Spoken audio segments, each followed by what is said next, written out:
За улсын хурлын эрхэм дарга эрхэм гишүүдээ Монгол улсын үндсэн хуулийн 39-р зүйлийн 4 дахь хэсэг, Монгол улсын засгийн газрын тухай хуулийн 23 дахь зүйлийн 1 дахь хэсгийн 2 дахь заалт заасны дагуу Монгол улсын ерөнхий сайд бүрэн эрхийнхаа хүрээнд улсын хурлын гишүүн Жаданбын энх хоёрыг Монгол улсын тэргуун шадар сайд эдийн засгийн хөгжлийн сайдаар томилох шийдвэрээ танилцуулж байна.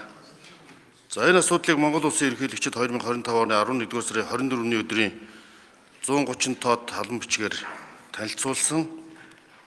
Монгол улсын засгийн газрын гишүүн Монгол улсын тэргуун шадар сайд бөгөөд эдийн засгийн хөгжлийн сайдаар томилох Жаданбын энх хоёрын дэлгэнэнгүй намтрыг Монгол улсын их хурлд 2025 оны 11-р сарын 24-ний өдрийн 133 тоод алан бичгээр өргүүлж гишүүдэд тараасан болно. За Жаданбын энх хоёр нь хуульч мэргэжилтэд улсад 31 жил ажилласан. Улсын их хурлын гишүүнээр 4 удаа сонгогдсон. 2024 оноос улсын их хурлын гишүүн засгийн газрын гишүүн хүн сүдэ аж ахуй хөнгөн үйлдвэрийн сайдаар ажиллаж байна. За Жаданбын энх хоёр нь мэргэжлийн хяналт, хөдөө аж ахуй, батлан хамгаалах, үндэсний аюулгүй байдлын салбарт бодит үр дүн гаргаж ирж ажилласан ажлын туршлагатай.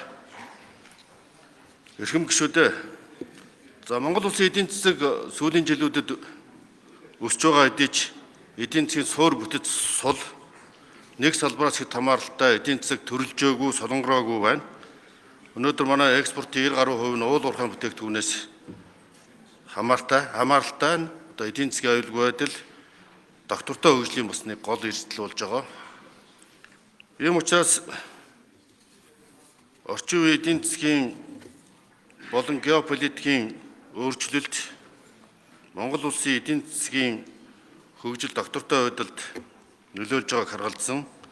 За энэ нь бас иргэдийн өрхийн орлого төсөвт амжиргаанд хүчээр нөлөөлж байна. Ийм учраас төсвийн сахилгават өрийн удирдлага, бүтцийн шинжилэл, дунд болон урт хугацааны төлөвлөлт сул байсан нь эдийн засгийн доктортой байдлыг эрсдэлд оруулж ирсэн.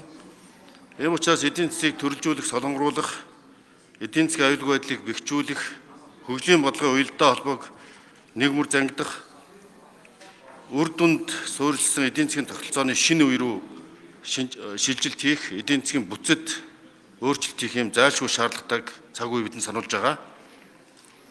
За эдийн засгийн өрсөлдөх чадварыг дэмжсэн бизнесийн орчны дарамтыг арилгасан нэг талаасаа бизнес эрхлэгчид, аж ахуй эрхлэгчдэд дарамт чирэгдэл багтаа хяналтын тогтолцоо, нөгөө талаасаа иргэдийн эрүүл аюулгүй байдал амьдрах орчныг хангахын тулд ил тод эрсдэл суурилсан хариуцлагатай төрийн хяналтын шинэ тогтолцоог бүрдүүлэх бас зайлшгүй шаардлагатай байна.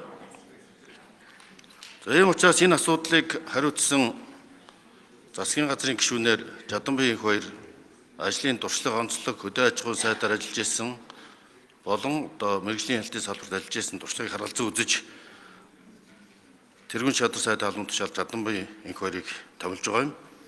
Энэ бол зөвхөн засгийн газрын асуудлус Монгол улсын ирээдүйн хөгжил, өр хүрээ амьдралын чанар, эдийн засгийн тусгай тогтнолыг хангахад зайлшгүй шаардлагатай шинжилт өөрчлөлтийг хэрэгжүүлэх шаардлагатай туршлага мэдлэгийг нь харгалзан үзлээ.